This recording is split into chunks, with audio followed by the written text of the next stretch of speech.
Hi everyone, my name is Fraser Kane. I'm the publisher of Universe Today, and this is your weekly space hangout for Friday, September 20th, 2013.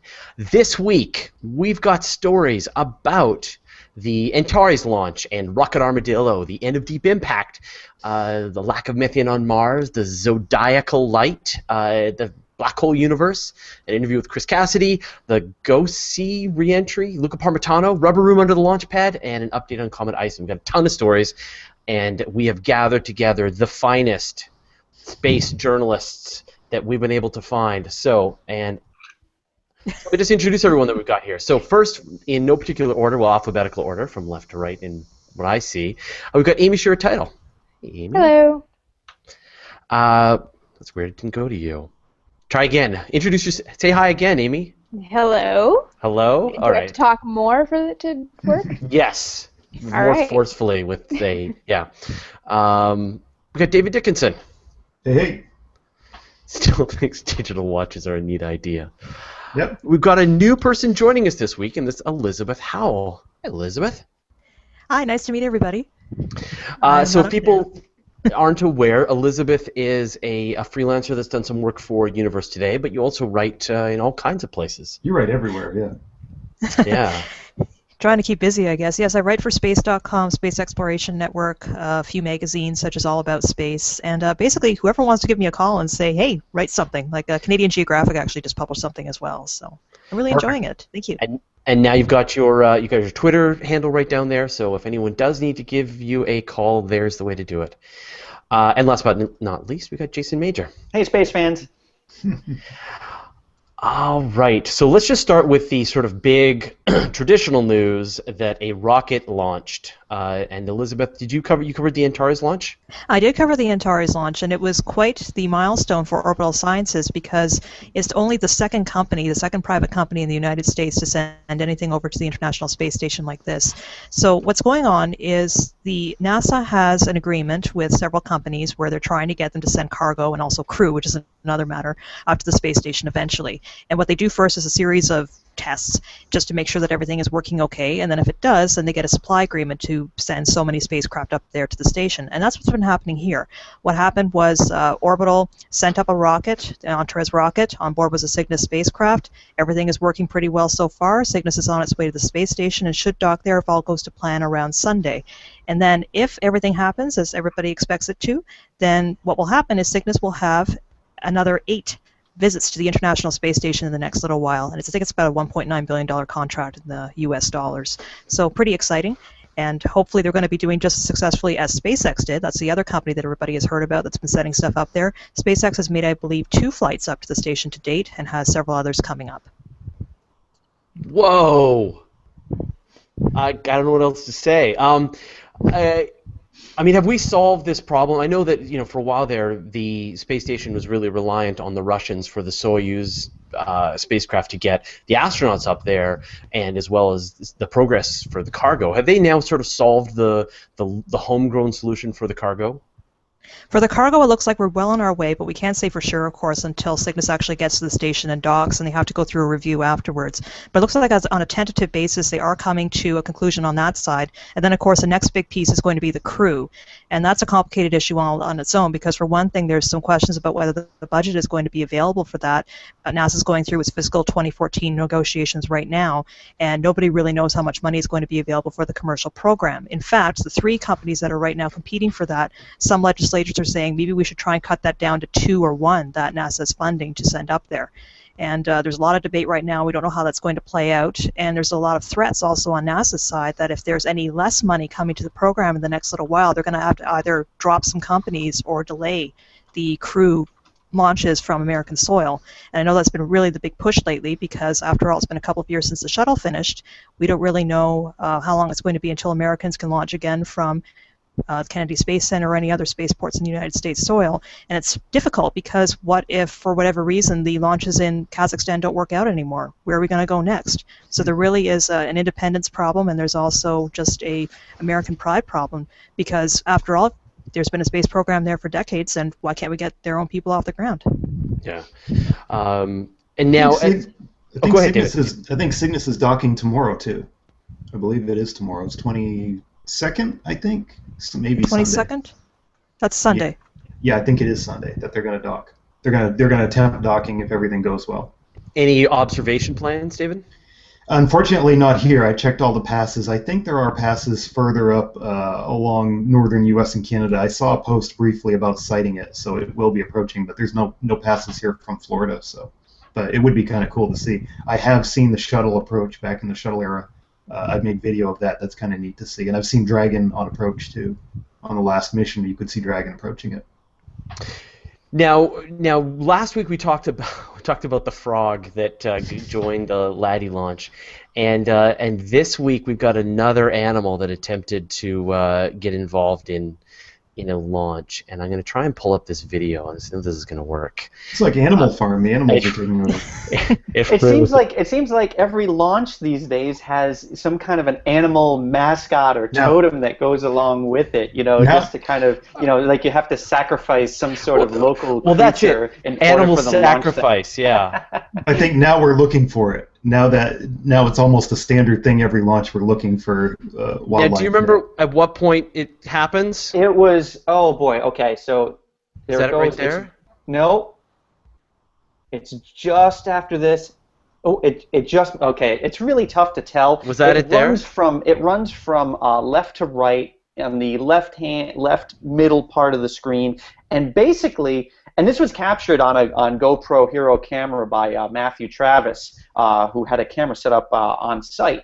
And he says it's an armadillo running across the field, actually into the launch plume. Ouch. Now, I don't know if it is an armadillo. Someone else, Ben Cooper from Launch Photography. There. Do you see it? You see it? It's right there. Right there. Yeah. And yeah. I mean, they're pretty common. It's hightailing it across the field, and Ben Cooper suggested it might actually be a hog, which both armadillos and wild hogs are pretty ubiquitous in the Cape Canaveral Space Coast area. So to find either one would not be surprising. But I wonder how long it will be before people will start photoshopping animals into launches that we'll have to start debunking that too. Well, and when we made a lot of fun of the frog one, we got a few people who were some animal rights issues, and you can see how I think it's important to understand that there is an impact on the environment. That when these rockets launch, they are not launching in a complete vacuum, as it were. They are blasting off in the middle of an ecosystem, and many animals are sacrificing their lives for space exploration, including sometimes humans. So yeah, I mean, you go to when you go to Cape Canaveral, you go to Kennedy Space Station, and you're going to see, I mean, this really is an ecosystem there. I mean, between the turkey vultures that are flying overhead, there are 5-foot, 6-foot, 7-foot gators in all of the ponds and retaining ponds and drainage ditches. There's manatees in the turn basin there. I mean, if there weren't launching rockets, it would actually be otherwise a very interesting place to go and just watch the wildlife. So you've got these things taking off right in the middle of all this. It's all protected in there too, not only from development but from hunting and everything else, and from boaters and all the other stuff that would drive animals away. So I've actually got a pretty good life there. I've almost hit a family of wild pigs crossing the road early one morning when I was going to a launch. So you really have to watch out when you're driving around over there, because it is there. First and foremost, it's their territory. So it's a difficult interaction between the people as well as the animals, because when I was taking a tour of the Kennedy Space Center a few years ago, they were pointing out the fences, and the fences are quite tall, probably 6 or 7 feet tall, and they also curve around the top, and that way the gators can't get up the sides and around and over the top down back into the compound. And I also have heard reports of snakes and other things being found inside of there, despite their best efforts. So it really is on the edge of a wildlife refuge, and it creates some interesting situations for sure. It's a beautiful place. If you've never been out there and actually had a chance to explore the whole park, wildlife reserve around the Cape Canaveral, it's quite amazing. The whole Merritt Island. Yeah, it's just beautiful. You just head north and you can you can check out. There's bird watching, all kinds of great stuff. It's a really neat place. Between the frog that was caught on camera over on Wallops Island, to this armadillo / wild pig, whatever it happens to be, running across the launch field. There was also later on that day at the Antares launch, there was an eagle that was spotted, that had gotten spooked off of one of the lightning towers that was surrounding the pad. There's just stuff. Of course, then they had the space bat that was, that had kind of attached to the external fuel tank a few years back. So, Speaking critters. Speaking of animals, I don't know if you've heard. It just came to mind a few days ago. A news article came around that Iran, their space agency, wants to launch a cat. Yeah, they want to put a Persian cat up there. Yeah, and I thought that might be from The Onion at first, so I had to search around to make sure that I wasn't being had by that article. But no, that does appear to be an actual plan of theirs. We say, hey, they want to put a Persian cat up into orbit. How goofy is that? But then you think about all the animals that the U.S. put into orbit, and the Soviet Union put into orbit before they put people up there. So I don't think kind of the growing pains, I guess. I don't think a cat has been done. I was talking to my wife, and it's like, they've done dogs and snakes and monkeys and everything else. I don't think they've ever launched a cat. I've seen a cat in the vomit comet, and they don't like zero gravity, so it'll be interesting to see what one does. Makes no sense. They're constantly trying to flip around and find the ground and just. It's because you can't train a cat. You tell them push the button, and they look at you. I'm not pushing the button. Excuse me, you push the button. Where's my food? Okay, so let's move on to the end of Deep Impact. Yeah, unfortunately, things didn't work out exactly as planned, and Deep Impact will not be capturing pictures of Comet Ison as it zooms past this November. They lost signal with the spacecraft, and in doing so, aren't able to realign it. So it may actually just be spinning out of control, as it was put in the Nature.com article. Deep Impact launched back in 2005.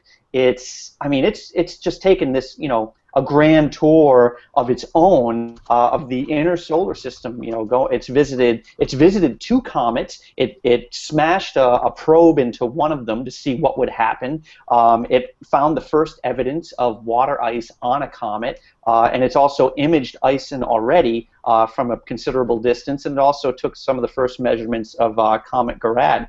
So it's done a lot of work since the end of its primary, Deep Impact mission, where it put an impactor onto, and I believe it was Comet Tempel 1 in July of 2005. So all this time it's been zooming around the solar system, doing other things, spotting other comets, and they were kind of hoping that it would take some great pictures of Ison as it comes past, and unfortunately that just wasn't in the cards. And today, NASA officially announced the end of the Deep Impact mission. It's a conspiracy. They don't want us to see that. I'm already getting it. It's all it's doing is sending signals to the alien spacecraft that are following closely behind Ison, and it's I don't know. It's a Klingon bird of prey that actually is. It's cloaked, and that's why they can't communicate with it. Well, why don't we switch? I was going to put this later on in the lineup, but why don't we switch right to that, David? Because conspiracy theories abound. So let's talk a bit about that. You did a terrific article in Universe Today just a couple of days ago about Ison and the Pope and all these predictions. Every time I start searching around, I keep finding out more conspiracy theories that I'd never actually heard of before. So I was doing an article. This came up when I started researching a bit about the idea that a Pope had excommunicated Halley's Comet right after the Constantinople had fallen in the 1450s. Do comets go to heaven? Well, apparently the story is kind of apocryphal because there's no real primary sources for it. It seems like it's kind of an embellishment that was added on to a papal bull from Pope Calixtus III.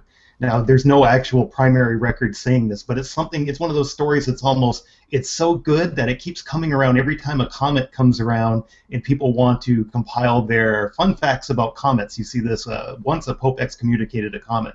I couldn't find any primary sources on it, but it's one of those stories, it's almost as interesting to see how the misinformation had evolved when it came around. But as I was researching this and I started typing in Pope and comet and things like that, all this stuff about Ison and Nostradamus came up. So I realized there was a little something I could tie in, that there's currently an idea out there that Nostradamus had written a quatrain which actually reads, the great star for 7 days shall burn so nakedly clear like two suns appearing, the large dog all night howling, whatever that means, while the great pontiff shall depart, shall change his territory. And there's some sites that think that it's because the last pope had retired and stepped down, that as Ison is coming in, that there's some kind of connection to it. There's some kind of connection with Ison and Pope Francis. You know, comets come around every year. The same with eclipses. When you try to predict anything with eclipses or earthquakes, or, you know, you can find and retrofit anything in there to say, like, this eclipse or earthquake happened during this event. So it's not really that compelling. Plus, when you read the quatrains, they're translated from medieval French into English. So you can really kind of interpret them any way you want. But I just David, will Ison be traveling through the Canis Major, because there's your great dog right there? Oh, okay, never mind that. Forget about it. No, it's actually coming in right now. It's in Cancer. It's going to be crossing over into the constellation Leo. It's following the zodiac right now, basically. It's going to be going in through Leo, Virgo, Libra, then it's going to be swinging around the sun in November, and then going out. It's going to actually be heading towards circumpolar in January, February. After it swings around, it's going to actually pass very close to the pole of the Earth. So it's, but, you know, like I said, you can retrofit these kind of predictions to anything you want. But it's kind of a new twist on, you know, it's like, okay, they're getting a little more original. It's not the Nibiru meets Hale-Bopp kind of. They're trying to mash it up a little bit now. So with the end of Deep Impact, sorry, I interrupted you, Fraser. Is that okay? Go ahead. All right, go ahead. With the end of Deep Impact, David, how are we going to be able to keep an eye on ISON in the near future? Amateurs are already watching it. Amateurs are already imaging it now. And Hubble will start imaging it when it comes around. I've seen some amateur. It's like 12th magnitude right now, so it's very faint. I was thinking, I haven't actually seen it for myself yet. So it probably pretty much all the major missions are going to be that are out there, if they can, will be turning at some point to look at Ison as it comes by. Even Messenger around Mercury is going to be swinging out to look at Ison. It's passing Mars here in about a week or so too. So MSL, and I don't know if HiRISE is going to be tasked to look at it, but I've heard ideas for MSL, although it's not designed to observe the sky. We may get our first image of a comet from the surface of another planet. That will be kind of cool. So will Orbiter be looking at it? ESAs?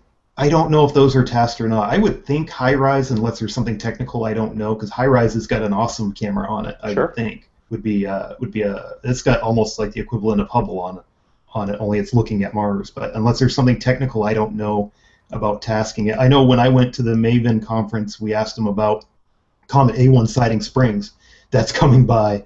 And they may try to observe that. Oh, cat video. It looks like Fraser's found the cat in space. The cat in microgravity video. This comes from Yov Landsman on the comments. This is awesome. Yeah. Cats in space aren't happy. We love cats. Have you written about this, Amy? Because this is awesome. I'm going to run this a little more here. No, I haven't. I've never seen that. I have posted it just because. That's a test. That's a test on one of the what's the term there? On one of the parabolic flights. Vomit Comet. The Vomit Comet, KC-135, yeah. Yeah, I don't know if it's specifically that plane or not, because it looks like a pretty old video. But yeah, they wanted to see what would happen if they released some cats, during the moment of microgravity. And that's the result. And that is the result. And that's why we don't send cats to space, because they freak out. They freak out. They were not pleased, unlike the calm dogs and spacefaring monkeys. Okay, so sorry, David. That's okay. No, that's kind of cool. Yeah, I'd never seen that before. I'm writing up a big post for Ison, my first observing post. Bob King's done one too, but it should be reaching telescope, like backyard binocular telescope magnitude here mid-October maybe. So I'm going to be writing up my big post coming early next week on basically 10th magnitude perihelion. Now, Dave, if I could just hijack this to ask you a question here. No. An hour or so ago, there was an article in New Scientist basically claiming right off the bat that Ison's going to be a dud and it's going to fizzle. Now, I think you're going to see more of those, but I don't buy it. Okay. All right. So that's not really the general consensus. It is. It is about a magnitude fainter than the light curves predicted right now, but I still think the best show is going to be after perihelion if it survives perihelion. I don't think it's going to be a really spectacular comet through October. It's going to be a decent one for backyard imagers and people that are equipped to chase after. It might reach naked eye magnitude maybe in November, and then when it goes toward perihelion, once it swings around and it unfurls its tail, I think we're going to have a good comet around Christmas time, the weeks leading up to Christmas. Or if it dissolves, it's only passing, what, like within 1 million miles of the sun? So if it breaks apart into nothing, then it will be like Comet Ellen a few years ago, where we expected a great comet and it just broke apart. Then we'll have the conspiracy theories that Bruce Willis went up there and destroyed it. So. Could it break up into a string of comets, like what happened with Shoemaker Levy 9?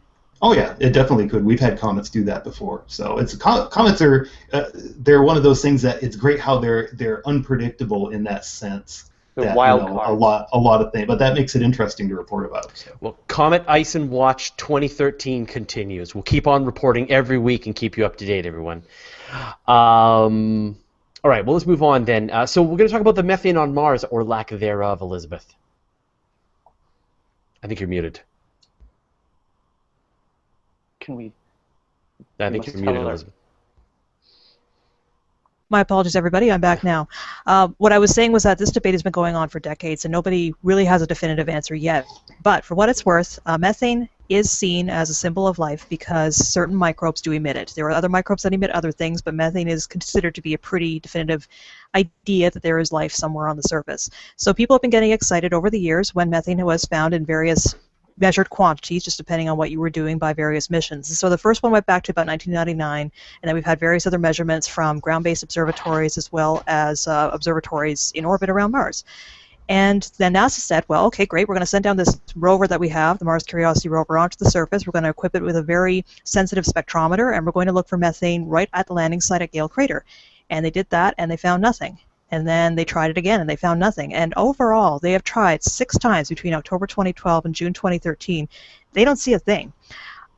They're estimating that the methane on Mars that has been found must be at least 1.3 parts per billion at the most, which is only 1/6 as much as earlier estimates. Now here's where things start to get a little bit more interesting, because readers of Universe Today would probably remember that back in about 2009, there was an Earth-bound observation of Mars, and it was saying that there was a heck of a lot of methane over on the surface.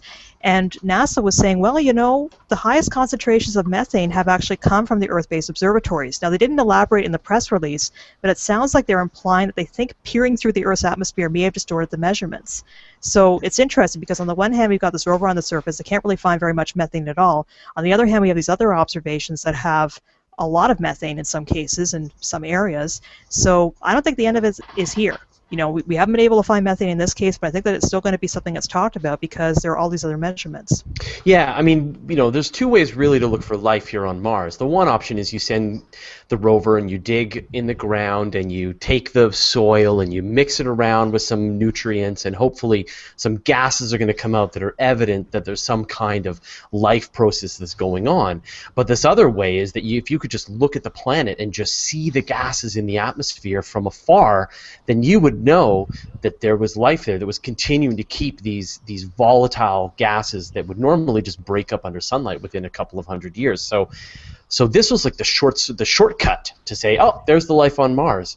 And the fact that they were seeing this from Earth was really exciting, but now Curiosity hasn't been able to duplicate it. So, I mean, what do you think right now from where they're going? Do you think that this is like the nail in the coffin, or is it the atmosphere from Earth that they're looking through? I mean, where do you think they're going to go now? I think what we need is more observations from more locations, and I realize that's a terrible thing to say because there aren't that many Mars rovers heading over in that direction, but this is the thing about how any kind of Earth observation works. You've got stuff from above, satellites, and then you have down on the ground, which is ground truth. And people realize they need to have both in order to get an accurate perspective on what's going on. And so if you have somebody in one location on a planet taking a measurement, it's pretty hard to say that's a definitive thing around the entire planet. So I think that, at best, the best thing would be to have some kind of a probe that would send 6 or 7 of these detectors down onto the surface, take some measurements, and find out what's going on, because it could depend on the terrain, it could depend on the weather, it could depend on a lot of other things, depending on what's coming into the atmosphere, what's coming out. Now, NASA was able to make some more general comments about what's going on. They were saying that probably from the measurements they have at this one location, only 10 to 20 tons per year of methane enter the atmosphere of Mars, and to compare that to Earth, that's 50 million times less. So it seems that whatever's happening there is a very slow process. And in fact, they did make some points about how persistent methane is in the atmosphere. It would last for hundreds of years. And there's no way that it could be measured as being in great quantities on the one hand, and then on the other hand having a measurement down on the ground showing that there's a small quantity. So something is a bit off, and that's the great thing about science. You just never have a definitive answer in some cases about what's going on. You need to have multiple measurements, and that's why I think that, no, this isn't the nail in the coffin. It's going to go on for quite a while. All right. Well, then let's hope it continues on. India's Mars orbiter going up in a few weeks has got a methane detector on it too. I was doing an article about that last week. So yeah, that's right. That's the have an orbiter that's going to be able to determine. Maven doesn't per se. We asked that at the conference too. It's not targeting methane specifically, but it's going to be analyzing the atmosphere. But the India's orbiter is going to. That's awesome. And I say the more observations, the better. If we can get the Europeans looking at it, the Indians looking at it, everybody just trying to figure out what's going on here, because that's another great thing about science. It's truly international. People can work together, try different spacecraft, try different approaches, and that way we can get a bit more of a consensus about what's happening here. All right, well, let's move on. So Amy, I know this was the big story that you worked on this week, and I know Elizabeth worked on it too. The two hardest working people in all of space journalism. This is as we say. So Amy, is it possible that our entire universe is located inside a black hole?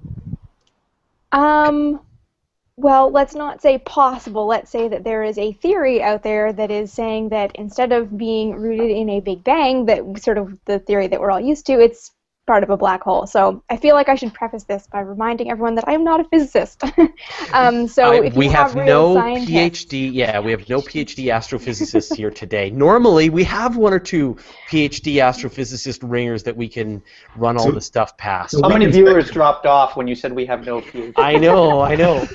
They really expect that from us. So we are going to just remind you that. We have our degrees in other places. So. But we're allowed to speculate, so that's even better. Yes, and I am allowed to just tell you what the story is, so we're just going to do that. We've been trained well by our physicist friends. There you go. So the sort of the Big Bang that we all know and love, I guess, is that the universe started at some singular point, and out of that point burst forth everything possible.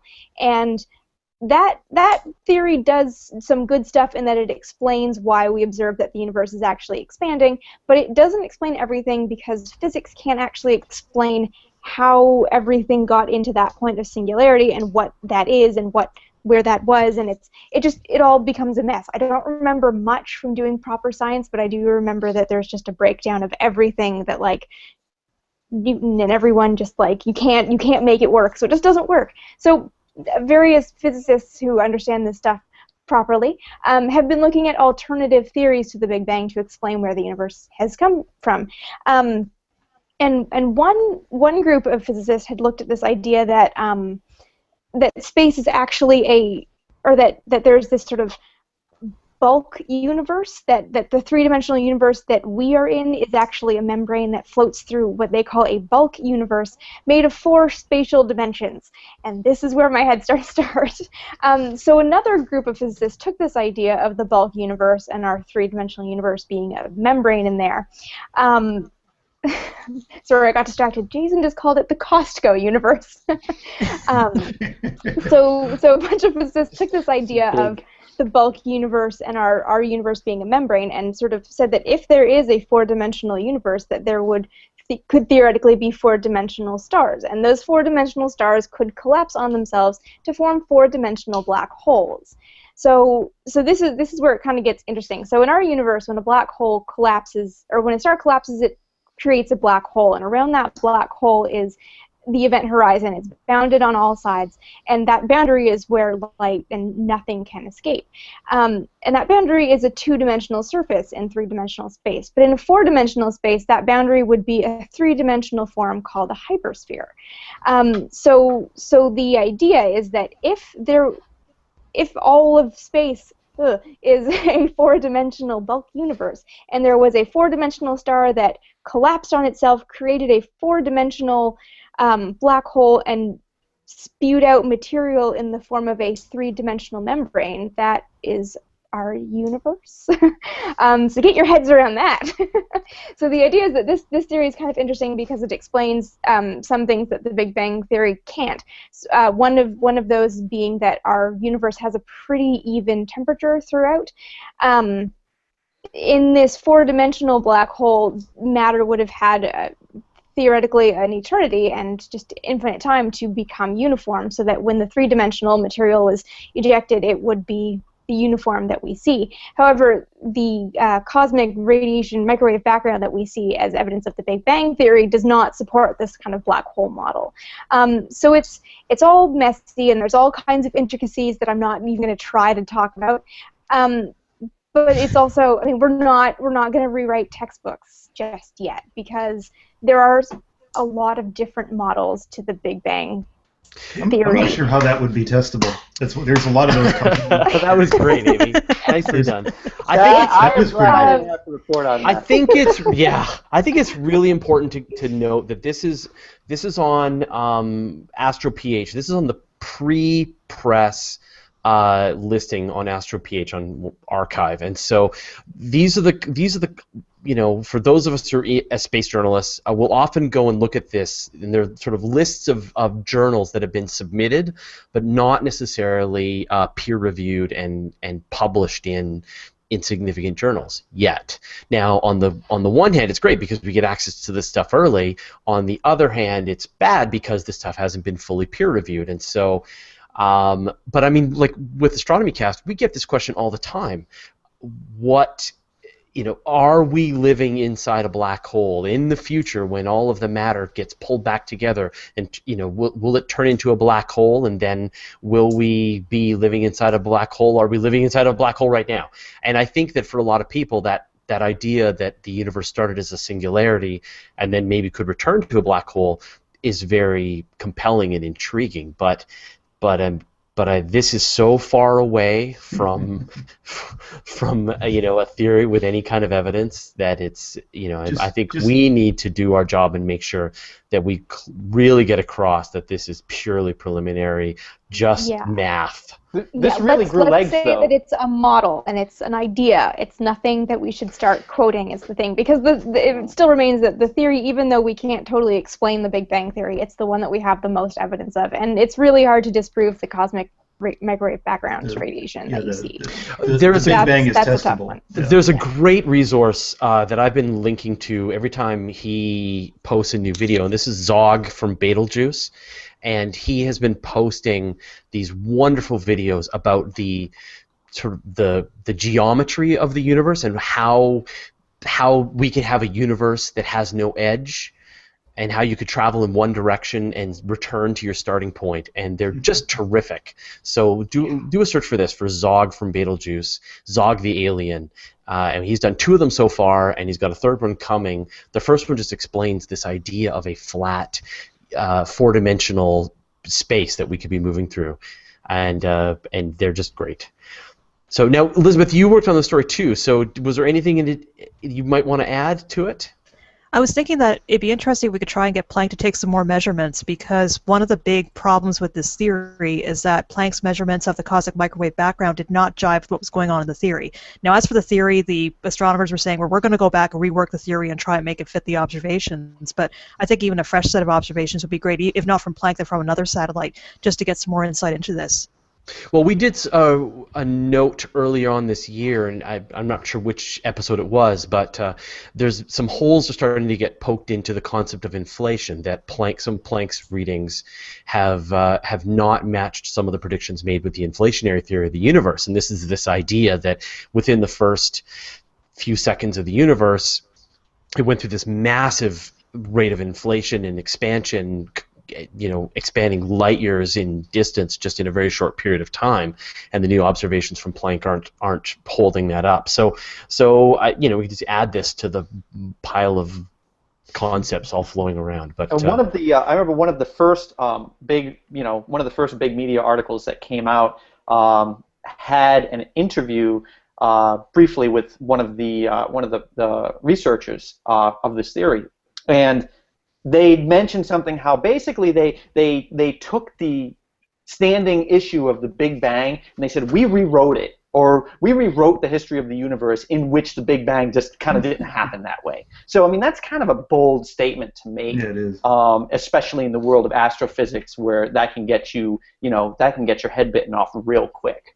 So it'll be interesting to see what the rebuttal is from people who are actually researchers in the field, in response to this, which was kind of like it grew. Like I said it before, it grew legs really quickly, getting picked up off of the archive and the pre-press. So. And anyone here who's gotten stung by reporting on something on archive, put up your hand. Yeah, Probably. so we're all a little. I am now no longer allergic to stings and slings and arrows. No, but I mean I guess my time's coming then. I can't really? think of Okay. I can't think of anything I've really run with that's been turned out to be totally bogus. But That's because Dave's never wrong. I've had to edit some things. There's been a lot of things that have been caught that are, but yeah. Yeah. Because this theory has a lot of questions associated with it. There's also the matter of dark energy, dark matter, how it might be accelerating the expansion of the universe. I mean, is this accounted for in the theory? I couldn't really tell. Maybe it was somewhere in the paper, but there's just a whole lot of other implications. If we agree that this is true, okay, then what about all this other stuff that we've been talking about over the years, all these other theories about how the universe is expanding and growing and changing? So this is hurting my mind, but it's pretty interesting. That's why I like this type of stuff. Yeah, this stuff's fascinating, but it's really important. Like when you compare this kind of a theory with the mountains of evidence of the Big Bang. I mean, you've got the cosmic microwave background radiation. You've got the fact that the galaxies are speeding away from us. You've got the ratios of hydrogen and helium in the universe and the amount of lithium.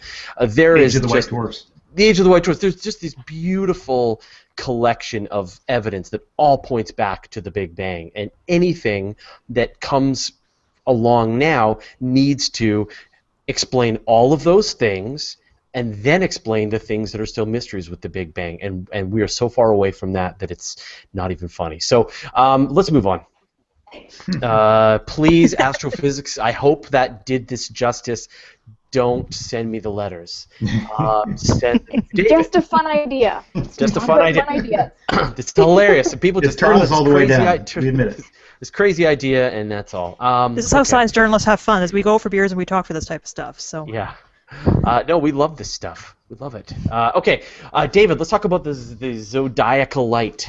Yeah, it's there was some photos went around from astrophotographer Corey Schmitz he took out in the Nevada desert last weekend, and it's something I'd wanted to write about anyway. And I'm like, hey, now I have some pretty cool intro photos to I will use. dig up some photos here for you. Right around we're approaching the equinox, the September equinox, the beginning of fall for the northern hemisphere and spring for the southern hemisphere, unless somebody from the southern hemisphere correct me. And right around this time, in the morning for the northern hemisphere and in the dusk for the southern hemisphere is a good time to see what's known as the zodiacal light. And what you're seeing actually is it's named the zodiacal light because it follows the ecliptic and the constellations of the zodiac. And you're seeing dust particles out in the solar system that are reflecting back sunlight. It's a very tenuous thing to see. I've never seen it here from Florida. I've seen it from Maine and I've seen it from Arizona where the skies are a little darker. Yeah, there's Corey's photo. And you can also see Jupiter in there up in Taurus, that bright object just off to my right, probably your left of center. And Mars and the Beehive are actually down there too, a little lower. Comet Ison would be in there somewhere, but we can't see it. It's too faint.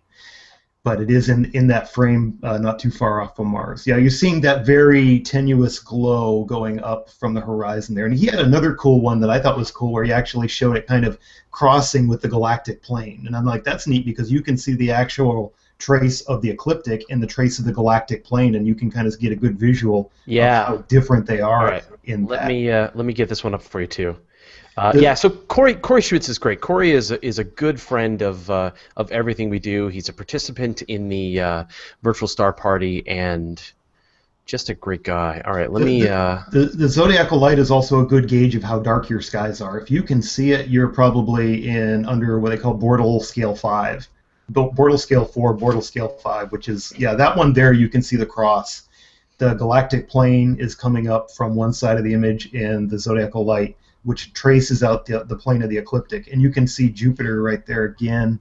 And I see the Taurus, Hyades, and the Pleiades in the constellation Orion, too. Now our solar system's tipped to what, like a 63-degree angle or something like that to the... Just to the plane of the galaxy? Yeah.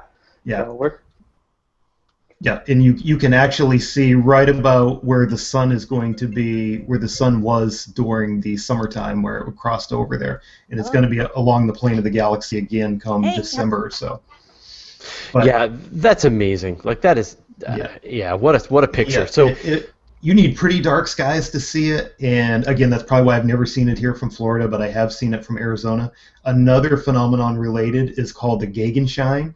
That is actually at the anti-solar point. And I checked the pronunciation of that. 2 of 3 sites agree that the German pronunciation is the Gegenschein. So before people tell me I'm pronouncing it wrong, that is it's a counterglow that sits at the anti-solar point that is caused by the same phenomenon where there's dust particles that are at 100% illumination looking back. I've never seen this. You need really dark skies to catch this. So it's basically like a sun glory of it kind of is in space. Like you would see if you were like in an airplane with the sun on one side of you and the clouds on the other. At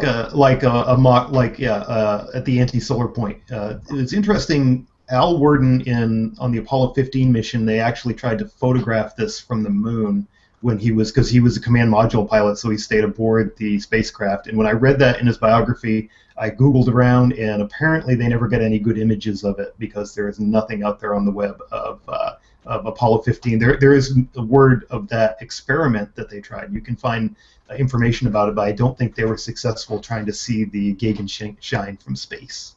Yeah, so if you haven't already, I highly recommend you circle Corey Schmitz on Google+, follow him on Twitter, and keep track of the photos, because everything he produces is just off the charts. The plan with Corey, he's going to try and bring us star trailing in the middle of a virtual star party somewhere. Oh, that'd be cool. That'd be very cool. Try and do that. And for this trip, I don't know if you talked to him, but he went to Nevada, I think. I did briefly. Yeah, and he did some observing with Tanya Sund, who is she's from South Africa, but was in the country, and she's a terrific astrophotographer as well. And so the two of them. I always like running those kind of photos on our posts too, because it gives it that original, not from Wikimedia Commons type post. And things like the Gegenschein, I was talking with Corey, he thought he had caught it at first too, and he's going to try to catch it. But it's like, there are more blurry pictures of guys in ape suits purporting to be Bigfoot on the internet than there are of if you Google around about the Gegenschein, there are not many good images out there of it. It's a pretty rare thing to actually image really well. You need really dark skies. That's why. Oh, that's terrific. Okay, well, let's move on. Boy, we got running out of time here. I might have to cut some stuff out here. So briefly, let's talk about the. So Elizabeth, you had an interview with Chris Cassidy, and they were talking about Luca Palmertano. So can you give us a sort of the quick version of this? I could definitely do so. So, as people may remember, about 2 months ago there was a spacewalk, and Parmitano's helmet began filling with water, and there was a lot of concern about his safety out there, so they brought him back inside. Chris Cassidy, his crewmate, just came back from Earth about a week ago, and finally we journalists had the time to sit down with him and say what really happened out there, because there were a lot of accounts. People were saying, it was an emergency. People were saying it wasn't so much of an emergency. He was drowning out there. He wasn't drowning. So I wanted to get it right from the guy who was standing right next to him. The impression that I got was, yes, he was gravely concerned. One of the things he said was, as a former Navy SEAL, as a former military guy, bad situations can get worse very, very quickly. But he said, I didn't think he was going to drown. He was taking a look very carefully at where the water was heading. It was definitely going around his head. It was definitely in his eyebrows and doing some strange things as it was kind of moving along the hair and weightlessness. But he was watching Parmitano's mouth very closely, and he didn't see the water get anywhere near there. They did have a backup plan. If the water did get into his mouth, they're basically going to vent. They were inside the hatch at this point. They're basically were just going to open everything up and get him inside quickly, hang the other concerns that you might have at that point. But he said, you know what, we never got to that point. everything appeared to be fine, and it is. And the other thing that I wanted to bring up to speed on quickly is that the investigation is, of course, ongoing, and they tried to do some tests up there in orbit. They couldn't really see what was going on with the spacesuit, and their solution is just to bring it back to Earth. So they're waiting for a SpaceX Dragon spacecraft. Speaking of those spacecraft I was talking about earlier, when the next one heads up there, they're going to be putting the spacesuit inside of that spacecraft and sending it back down to Earth and getting a better look at it when it gets back home. All right. Well, congratulations on getting that interview. That must have been quite fun to talk to him. Oh, he was funny. He's full of the one-liners. I was saying to him, what was it like being up there with Hatfield? And he said, oh, well, I should get credit for some of the videos because he actually was the guy shooting the camera, using the camera behind a lot of the videos. And so I said, all right, well, what's your favorite one? And he said, oh, the David Bowie stuff was kind of fun. And so I thought, that's kind of cool. It was these two astronauts working on a David Bowie music video. And David Bowie himself liked that version of Space Oddity. So I thought, that's neat. It's an example of technology meeting culture, meeting all sorts of kind of fun things. Yeah, we were mentioning previously that whole run from Chris Hadfield was one of the best examples of how to be an astronaut, how to do your job, but also communicate the wonder and amazingness of this, and to kind of let your hair down and participate in human culture. It was great. It was a terrific run. So it's great that he got involved in it as well. That's awesome. Okay, so we're going to keep moving. Anyway, you had a great story, great interview with him, and so just check out Universe Today for that. We've posted a link. Posting a link to all the questions in the comments, all the stories we're covering. So Amy, this is great. Now you didn't sort of initially sort of think this was worthy to throw into the lineup, but this is amazing. Old news. It's old news. Well, yeah, but everything you do is old news here. Everything I do is old news. Yeah, even the fact that the universe might be in a black hole, that's like 13.8 billion years old. That story. It's like oldest news, really. Yeah. So my old news today. I've been doing these sort of short video introductions to old articles and stuff just because they're fun and, reaching out to other audiences. And this one got picked up on Boing Boing Today, which is kind of awesome, but also, people seem to care that there is this room underneath Launchpad A at Cape Canaveral, and it's still there, and it's called the Rubber Room because it is made entirely of rubber. So the short story is that in the event that a Saturn V rocket exploded, it would have been this massive, completely devastating explosion to anybody who was, astronaut, pad crew, anyone. So there were, the slide wires to get them away in the launch abort system, but there was also a slide at the base of the mobile launch platform. It was 200 feet long, and it shot anyone who sat down on it. 40 feet below the launch pad into this room. It's got this huge trough at the bottom, like a water slide, that's made of rubber so that it wouldn't hurt when you went down it. And then adjacent to this rubber room is a blast chamber, and it's mounted like a missile silo on these massive springs so that if the rocket explodes, you don't move. And this room has 20 chairs and oxygen candles and fire blankets and a toilet. Everything you need to stay alive for 24 hours while the air above you clears of anything toxic. And it's still there, and it's closed to the public, but I did get to go in because I know the right people. I got to go in last November, so I put together a little video of that just to kind of quickly introduce that, and you should go watch it because the Rubber Room was really awesome. Unfortunately, cool. I only had my iPhone and it didn't take very good pictures, but there are other better pictures out there. that kind of sounds like what NORAD has at Cheyenne Mountain to survive a nuclear attack, kind of the same kind of... Oh, really? Yeah. And actually in Ottawa, which is where I live, we have a Diefenbunker, as we call it, and it was an underground bunker that was built in the 50s, I believe it was, to shelter the Prime Minister, which is our head of the country, and all of his staff if there was a problem. So looks like we have these things all over the world. Kind of cool. Nice. Yeah. Bunkers. I'm trying to get the picture part of your video in my stupid YouTube. Stupid YouTube. Okay, here. Don't mind me. Every time we queue up something for you, Amy, it messes up. I know. I just bring problems with me, apparently. Yeah. So I'm going to need you to describe what that... No. Let me find your picture here. You put some pictures. Yeah, here we go. All right. Put them up previously. I don't have any queued up, ready to go. It's okay. It's all right. It's all right. I'm going to pull it from your video here. If I can make stupid YouTube work. Oh, cool. Yeah, okay. That's what it looks like now. There is a video. I forget what is. I think Jason or James Burke. He did a video for the BBC in the 60s looking at sort of everything about Apollo going to the moon. And one of the things he did, he actually went through the whole procedure of going down the slide and in that video it looks, better.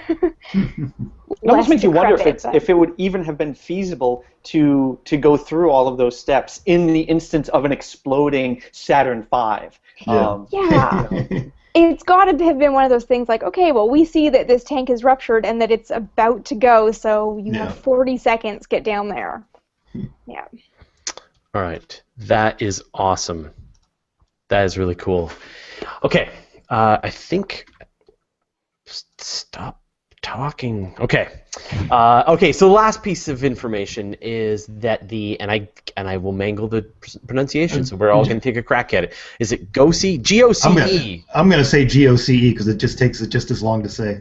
Yeah. GOCE spacecraft is coming back to Earth the bad way. European Space Agency's Gravity, Ocean, and Circulation Explorer is going to be re-entering after having a pretty good run. I mean, it was a pretty successful mission, mapping out the geospatial gravity field of the Earth and just monitoring the ocean circulation. It's in low Earth orbit, weighs about a ton.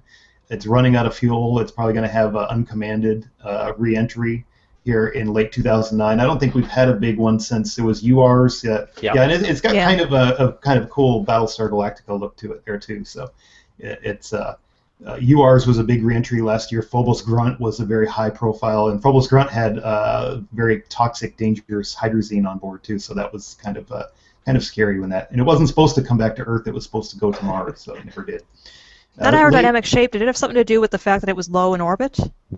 I don't think so. I'm not certain. I haven't really followed this mission that much, but I don't know where maybe they just thought it was cool, but it's kind of a cool. Well, it looks like the shape that it was designed to fit inside a launch fairing, right? That could be. It might have been just the parameters of what they had to launch it in. It's got a xenon-powered engine, I believe, and that's what the fuel that's going to be running out on it.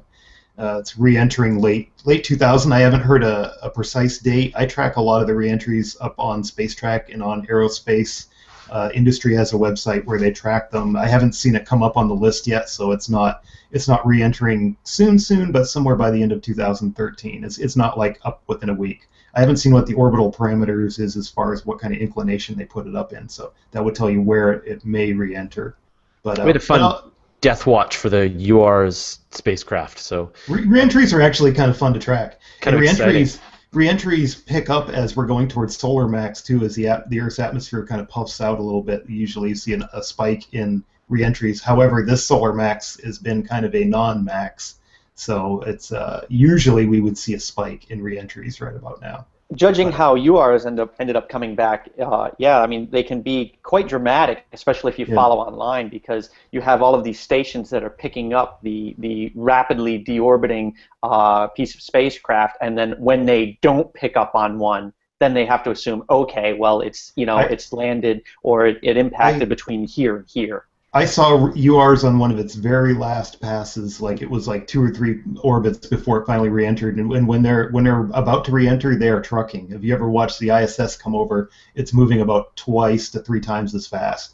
It's kind of cool to see them on their final orbits, and I've seen satellites tumble before too, and that's kind of neat to see because you actually see them kind of. We usually say satellites don't flash, but in the sense if they're rolling end over end before they re-enter, that's what they'll do is they'll kind of go bright, faint as they're coming over in the sky. So it's kind of nifty to see. Awesome. Well, that was a lot of stories. Thanks for keeping pace with this week, everyone. So let's go through and we'll wrap this up. And give people a chance to explain things they're working on. So, Amy Share Title, where do we find out more? More at my website, amysharetitle.com. My blog, Vintage Space, is there. I'm also at Discovery News, Al Jazeera English, Scientific American, Device, Motherboard, some more. Twitter, Boing. AST, yes, when they like me. Twitter, AST Vintage Space, Google+, and Facebook. So, yeah.